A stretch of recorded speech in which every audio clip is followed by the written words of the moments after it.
ঝর্ণার রান্নাঘরে স্বাগতম। আজকে আমি বানাবো পনির পাতুরি। পনিরটাকে আমি কেটে নিচ্ছি।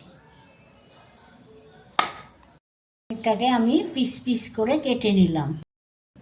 এবার পোস্তটা বেটে নিব। এতে আছে পোস্ত, কাজু, নারকেল আর কাঁচা লঙ্কা। এটা আমি এখন মিক্সিতে পেস্ট করে নিব। পোস্তগুলো বেটে নিলাম। এবার এর মধ্যে দিলাম সামান্য চিনি, সরষের তেল, সামান্য হলুদ, লবণ। এবার এটাকে আমি ঘুটে নিচ্ছি। আমি ঘুটে নিলাম, তাটায় তেল গলিয়ে নিলাম।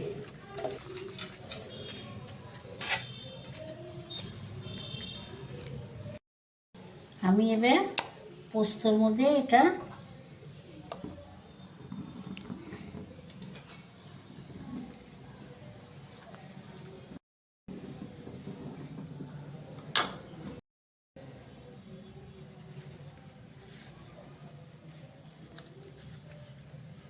এবার এটাকে বেঁধে নিলাম।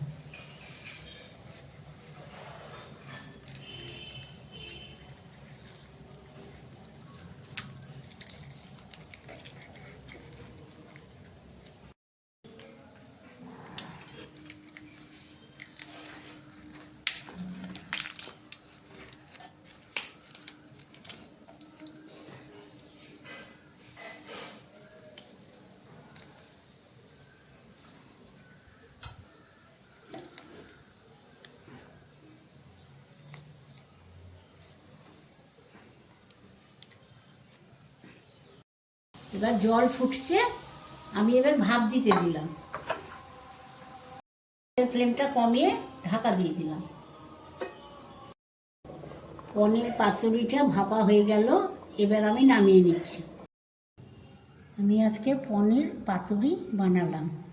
আপনারা আমার রেসিপিটা দেখবেন। রেসিপিটা দেখে কমেন্টে জানাবেন কীরকম হয়েছে রেসিপিটা। আমার চ্যানেলটাকে সাবস্ক্রাইব করে দিবেন, শেয়ার কমেন্ট করে দিবেন।